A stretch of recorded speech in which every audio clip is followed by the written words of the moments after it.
போதை கலாச்சாரத்துல சிக்குண்டு தமிழகம் ரொம்ப சீரழிஞ்சு போய் கிடக்குது இந்த திமுக ஆட்சியில. அதையெல்லாம் கேட்கறதுக்கோ அதையெல்லாம் சீரமைக்கிறதுக்கோ இந்த முதலமைச்சருக்கு நேரம் இல்லை.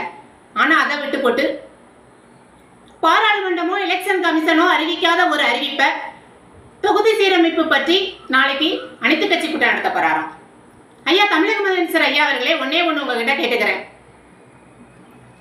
ஒரு வாரத்துக்கு முன்னாடி கடலூர்ல ஒரு முதியவர் ஒருவர் இறந்து கிடந்தாரு. அவருக்கு போஸ்ட்மார்ட்டம் ரிப்போர்ட் பண்ணும் பொழுது அவர் கள்ளச்சாராயம் குடிச்சு இறந்ததா தகவல் வெளியிட்டாங்க. அதுக்கு காரணம் யாரு அப்படின்னா, கள்ளச்சாராயம் மரணத்தினால ஒரு வருஷத்துக்கு முன்னாடி கிட்டத்தட்ட 60 பேர் மரணமடைஞ்சாங்க. நிறைய பேர் கண் பார்வை இழந்தாங்க. அதுக்கு காரணமான அந்த கண்ணுக்குட்டிங்கிறவர் தான் இந்த சம்பவத்துக்கும் காரணம். 60 பேரை கொண்ட அந்த கண்ணுக்குட்டி ஜாமீன்ல எப்படி வெளியில வந்தாரு? ஜாமீன்ல வெளியில வந்து மறுபடியும் எப்படி கள்ளச்சாராயம் காய்ச்சினாரு? அப்ப அதுக்கு தைரியமா அவர் காய்ச்சினாரு அப்படின்னா, அப்ப தமிழகத்துல சட்டம் ஒழுங்கு எவ்வளவு கேவலமான ஒரு நிலைமையில இருக்குங்கிறத ஐயா தயவு செஞ்சு நீங்க முதலமைச்சர் ஐயா நீங்க புரிஞ்சுக்கோங்க.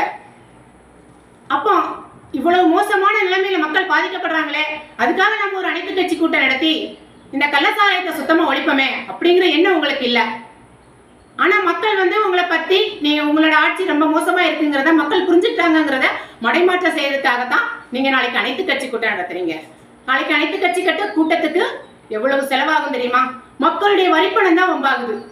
இப்படி நீங்க மட்டுமே சுகமா வாழ்றதுக்காக மக்களுடைய வரிப்பணத்தை வீணடிச்சு மக்களையும் அறியாமையில மூழ்கடிச்சு இப்படி தமிழகத்தை சீரழிச்சிட்டு இருக்கிற உங்களுடைய இந்த ஆட்சியை மக்கள் வெகு விரைவில் அகற்றுவாங்க.